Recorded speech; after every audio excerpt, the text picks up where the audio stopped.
vendre plus cher que vos concurrents. Donc, c'est cette somme que nous allons essayer un peu de parler en 2 minutes très rapidement. Mais nous vous demandons d'être vraiment très attentifs. Mais avant cela, mesdames et messieurs, bonjour et bienvenue à votre émission Cœur de l'entrepreneuriat. Vous nous suivez à partir de votre chaîne YouTube Congo.carré Télévision. Si vous n'êtes toujours pas encore abonné à notre chaîne, nous vous prions de bien vouloir vous abonner massivement, d'activer la cloche de notification pour être informé de vos prochaines vidéos, de même et surtout de partager au maximum le lien pour permettre à vos proches de rejoindre la grande communauté Congo.carré Télévision. Mais connaissez-vous également un entrepreneur ou une entrepreneuse ou une personne qui envisage de se lancer dans l'entrepreneuriat? N'hésitez pas en tout cas de lui envoyer les liens pour qu'il puisse en bénéficier également. Sans plus tarder, le premier point que nous allons évoquer, ce sera la guerre de prix. Alors, juste une question avant de vous donner quelques conseils. Êtes-vous en guerre? C'est la question que vous devriez vous poser. Il y a d'autres questions. Sont pronto constamment vos prix. Comment mettre la main sur vos parts de marché? Vos concurrents utilisent-ils de tactiques qui le mèneront inévitablement à la faillite, mais qui, entre-temps, vous donnent l'impression d'être assiégés? Si tel est le cas, ce lien est vraiment pour vous, cet élément vraiment pour vous. Donc,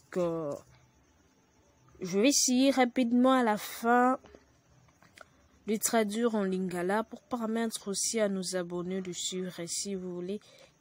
Donc, vous pouvez attendre patiemment à la fin, vous aurez votre résumé en lingala. Un vieux dicton affirme que celui qui veut la paix doit se préparer à la guerre. Selon un autre adage, une guerre ne fait que de victimes. C'est quelque part entre ces deux courants de pensée que je me situe. Il est indéniable, mesdames et messieurs, en effet, qu'une guerre portant sur vos prix se poursuit jour après jour au sein de votre entreprise. Mon but est de vous aider de sortir non seulement vainqueur, mais une dame de cette bataille dans laquelle il est si tentant de se jeter aveuglément. Mais il ne faut pas vraiment aller dans cette guerre sans pour autant connaître vos limites, mesdames et messieurs, abonnés de Congo.carré Télévision. De fait, bien des entrepreneurs sont sortis mais dans de tels conflits, souvent faire faillite quelques mois après la fin des hostilités. Vous pouvez, oui, sortir une dame, une autre se dit non, je laisse tomber tout ça, vous gagnez, mais à la fin, vous risquez bien de faire faillite. Pourquoi? Parce que vous êtes jeté aveuglément dans cette guerre de prix. Donc, alors, vous devez vraiment éviter. Vous devrez éviter d'entrer dans cette guerre aveuglément. Fermez les yeux. Vous pouvez opter pour fermer les yeux sur le problème ou éviter de faire de concurrence sur le marché. Donc, quelques-uns se sont imaginés peut-être que l'ennemi était à l'extérieur, alors qu'il était à l'intérieur même de leur fortification de leurs entreprises. Vous connaissez sûrement certains de ces gens d'affaires. Donc, nous allons parler de quelque chose. Mais avant cela, je vais juste savoir si vous vous rappelez de quelque chose. Donc, après avoir passé 1 heure à vous écouter, un client vous annonce que vous l'avez convaincu. Mais le seul problème est que vos produits coûtent moins cher au marché. Donc, ou soit vous le faites une remise de 15, 20%, 30%, 5%, je ne sais pas moi. Ou soit aucun des carrément voir au marché. Un autre exemple. Un vendeur vous appelle Tout énervé, il semble que son client ait trouvé un meilleur prix ailleurs. Avec un escompte de 20%, toutefois, on pourrait encore conclure la vente. Selon votre employé, ce serait d'ailleurs un bon investissement, puisque le client prévoit ce qui peut chez vous à l'avenir et que paiera le lien.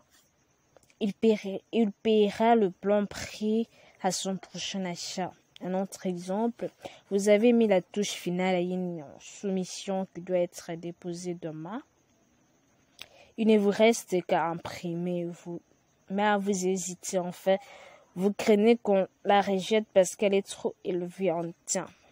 Après, vous vous dites, un vieux vaut mieux que deux, même si je peux le vendre, je peux imprimer.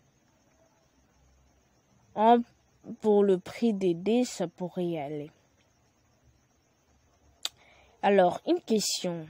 Vous vous êtes reconnu dans cet exemple parce que je ne peux pas en donner beaucoup vu le temps qui m'est accordé. Donc, juste pour savoir si vous vous êtes reconnu parmi ces exemples.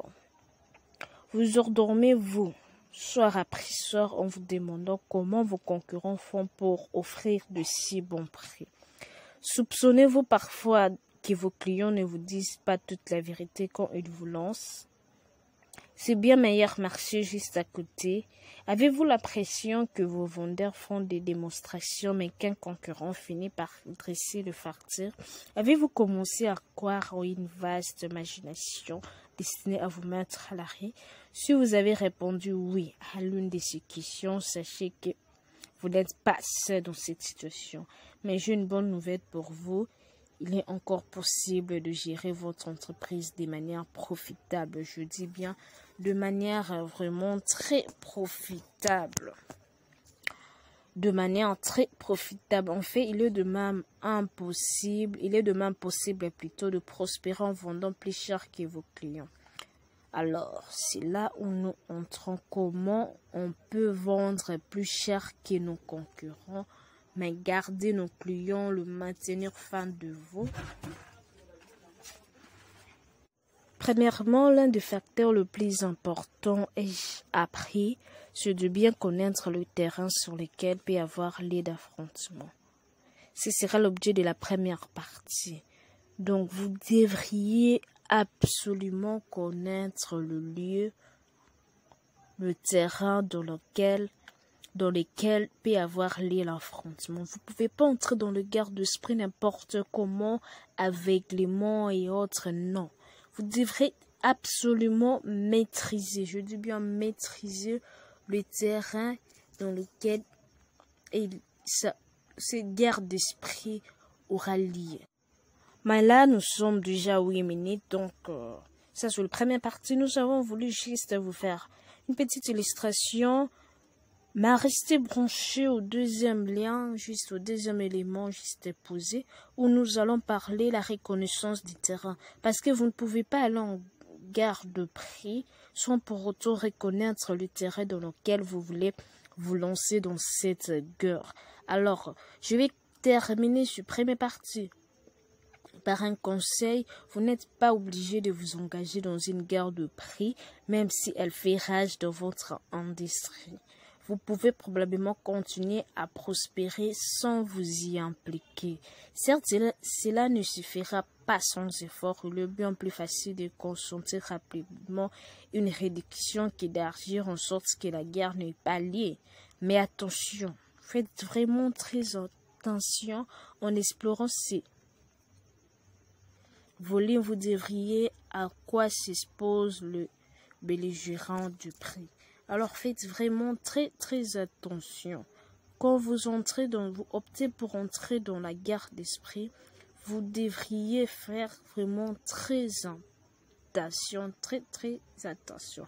Donc c'est par ici que prend fin le premier volume, le premier partie de notre thème, comment vendre plus cher que nos concurrents, comment vous pouvez aller de l'avant, faire de profit plus que vos concurrents. Alors, restez branchés pour notre partie où nous allons parler essentiellement sur la reconnaissance du terrain. Donc, on se retrouve très prochainement. Mais d'ici là, portez-vous bien. Comment vendre plus cher que vos concurrents? Donc,